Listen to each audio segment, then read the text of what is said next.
Greetings, ghosts and ghouls, and welcome to Monster Make. My name is Miss Katie Rose, and this is Monster Music, where together we'll be making your monster's music. To make our monster music, we need to come up with some spooky sounds, but first, let's take a look at our surroundings, or rather, our monster's surroundings.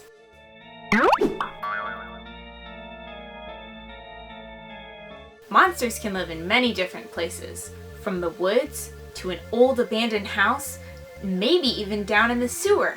Yuck! Here we have the dwelling place of a monster made in a laboratory. Take a good look around and think about what you might hear in this place. Do you hear bubbles coming from the brain in the jar? Do you hear the sound of the thunder and rain outside? Do you hear the chains of the monster clinging and clanging from the air vents? What else can you hear? Now, how can we make all of these sounds on our own? There are many different creative ways to make spooky sounds, and all it takes is looking around the house to see what sounds you can make.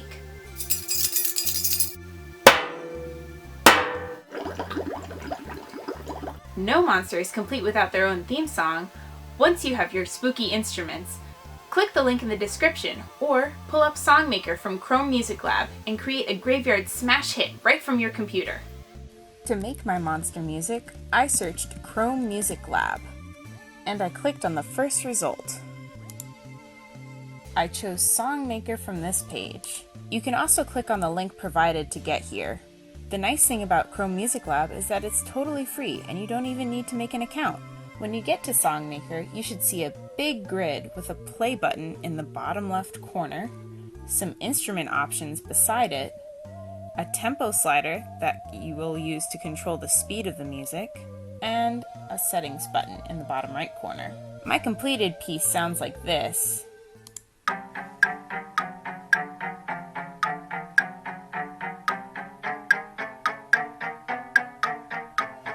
But to get there, I had to do some adjusting. Click on the settings. Once in settings, change the scale to chromatic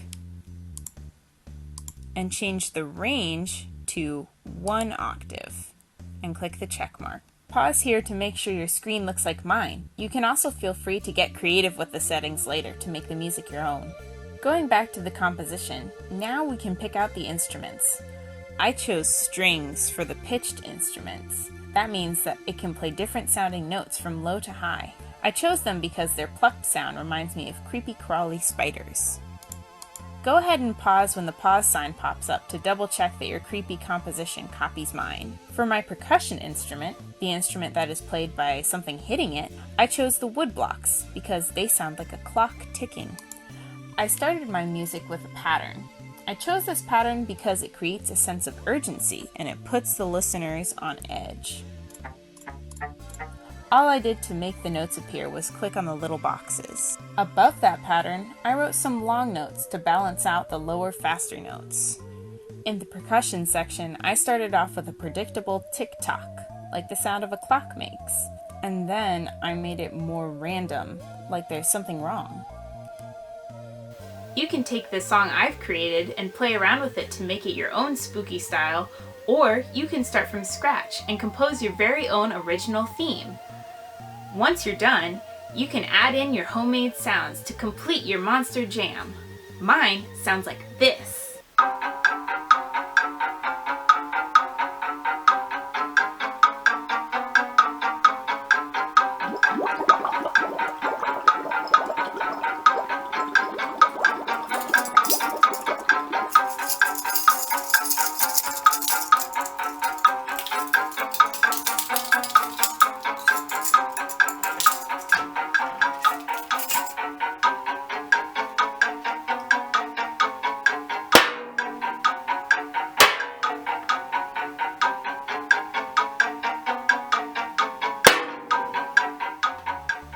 Thank you for making monster music with me. I hope you had as much fun as I did making monster art. If you'd like to show off your work, follow the link provided and upload a recording of your music, and we'll share your creation with other monster makers. Remember to check out the rest of the videos in the Monster Make series, and have a safe and happy Halloween!